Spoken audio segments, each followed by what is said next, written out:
आज सुबह मैंने ईश्वर से पूछा कि आपकी पूजा कैसे करूं, तो उन्होंने बताया कि खुद भी खुश रहो, औरों को भी खुश होने का मौका दो। खुद भी खुश रहो, औरों को खुश रहने का मौका दो। बस हो गई मेरी पूजा। इसी बात को साबित करने के लिए एक छोटी सी घटना। एक व्यक्ति था जो अपने जीवन के तीसरे दौर में था, जहां पे उसको सारी सुख सुविधाएं मौजूद हो चुकी थी। जो उसको पाना था जीवन में, अच्छा सा उसका जॉब था, बच्चे बड़े हो गए थे और सब कुछ था, गाड़ी वगैरह सब कुछ था। तो एक दिन अपने बड़े से मकान में वो घूम रहा था, तो उसने देखा कि एक बाइक उसके घर में पिछले 5 सालों से पड़ी हुई थी। 5 से 7 साल हो गए थे, क्योंकि अब उसके बच्चे भी बड़े हो गए थे। तो उस बाइक को देख के उनको लगा कि ये बाइक उनके बचपन के या उनके जवानी के बाइक है, लेकिन अब उसको चलाने वाला कोई नहीं है। तो फट से उन्होंने क्या किया, उस बाइक को बेचने का निर्णय किया और ऑनलाइन अपना अकाउंट क्रिएट किया बेचने वाले, और उसमें फोटो खींच के उस बाइक को बेचने के लिए ऑनलाइन पोर्टल पर लगा दिया। लगाने के बाद अगले दिन 2-1 दिन में उनके पास उस बाइक्स की कॉल आने लग गई। उन्होंने उस बाइक का रेट लिखा था 30,000 रुपए, कि उस पुरानी बाइक को वो 30,000 रुपए में बेच देंगे। अगले दिन से कॉल आने लग गया। कोई कह रहा था कि मैं इस बाइक को 20,000 में दे दूंगा, और कोई कह रहा है कि मैं 15,000 दे दूंगा भाई साहब, कोई कह रहा है 18,000 दे दूंगा। अंतिम जो उसकी बोली लगी वो 28,000 की लगी। तो इतने में भी उन्होंने दिया नहीं उस बाइक को। उन्होंने सोचा कि चलो 30,000, क्या पता कोई ऐसा हो जो 30,000 देने के लिए तैयार हो जाए। वो इंतजार करते रहे और अंत में एक कॉल आया उनके पास। बड़े बुजुर्ग से व्यक्ति थे, बड़े इत्मीनान से उन्होंने कहा कि भाई साहब, आपकी बाइक्स को हमने देखा है ऑनलाइन, उसकी फोटो देखी है और बहुत ही अच्छी बाइक्स हैं, मेरे बेटे को बहुत पसंद आई है और मैं आपकी बाइक खरीदना चाहता हूं। कुछ दिन का समय चाहिए बस आपसे। इतना कह के उन्होंने काट दिया फोन। अब रात को जब वो घर पहुंचे तो वो सोचने लग गए कि उस व्यक्ति ने कहा कि मैं पूरे पैसे दे दूंगा।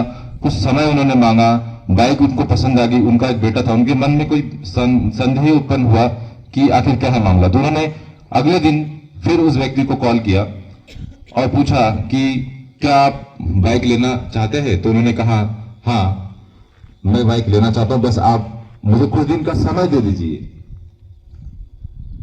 तो उन्होंने कहा कि समय क्यों। तो उन्होंने कहा देखिए, मेरा बेटा है और वो ग्रेजुएशन के फाइनल ईयर में है, और ग्रेजुएशन के फर्स्ट ईयर और सेकंड ईयर में बड़ी मुश्किल से वो अपने दोस्त के बाइक में कॉलेज जाता है और किसी दिन बस में लटक कर कॉलेज जाता है। लेकिन इस साल मैं चाहता था कि मेरा बेटा अपनी बाइक में जाए, और इसीलिए हम एक पुरानी बाइक को ढूंढ रहे थे और इत्तेफाक से आपकी बाइक हमने देखी ऑनलाइन पोर्टल पे और हमें बहुत पसंद आई, मेरे बेटे को पसंद आई।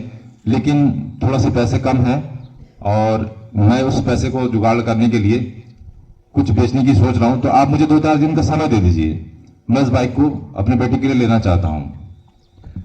तो इतने में वो व्यक्ति भावुक हो गया और उन्होंने कहा कि ऐसा है कि आप कल आ जाइए और बाइक लेके चले जाइए, आपके पास जितने भी पैसे हैं वो लेके आइए और बाइक ले जाना।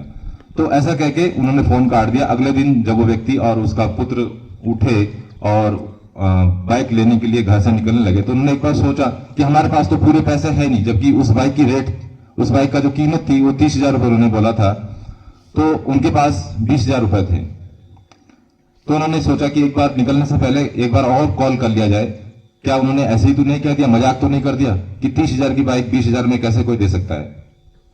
तो उन्होंने एक बार और कॉल किया, पूछा भाई साहब, हम घर से निकल रहे हैं और हमारे पास इतने ही पैसे हैं, क्या आप बाइक दे देंगे। तो उन्होंने कहा आप आ जाइए, बेझिझक आइए। अब वो पहुंचते हैं, पहुंचने के बाद बड़े इत्मीनान से वो उनको चाय वगैरह पिलाते हैं, घर में पिलाते हैं, और फिर उसके बाद वो बाइक की चाबी उनको दे देते हैं। चाबी देने के बाद वो व्यक्ति और उसका जो पुत्र होता है वो 20,000 रुपए निकाल के उनके हाथ में रखते। वो 20,000 रुपए ऐसे थे जिसमें 500 के नोट भी थे, 100 के नोट भी थे, 10 के, 20 के, छोटे खुले पैसे थे। वो पैसे देख के उस व्यक्ति को एहसास हो गया कि ये 20,000 रुपए उन्होंने कैसे मैनेज किया होगा, कैसे जुगाड़ किया होगा इस बाइक को खरीदने के लिए।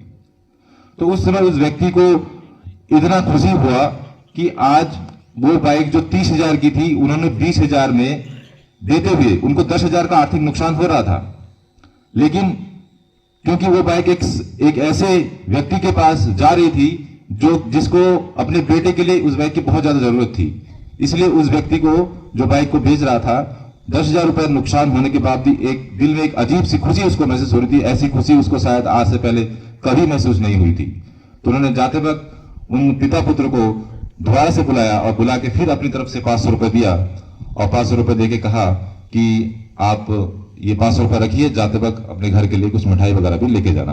तो कहने का मतलब है कि हमें जिंदगी में करने को बहुत सारे काम होते हैं, लेकिन ऐसा कोई काम जब हम करते हैं, जब हमें दिल से उस काम को करने के बाद एक आत्मसंतुष्टि हो, एक खुशी हो, तो वही भगवान की पूजा है। इसलिए मैंने अपनी बात को शुरू करने से पहले आपसे कहा था कि भगवान से जब मैंने पूछा कि आपकी पूजा कैसे करूं, तो उन्होंने कहा कि खुद भी खुश रहे, दूसरों को भी खुश होने का मौका दे, बस हो गई मेरी पूजा। इसी के साथ मैं अपनी वाणी को विराम देता हूं। धन्यवाद।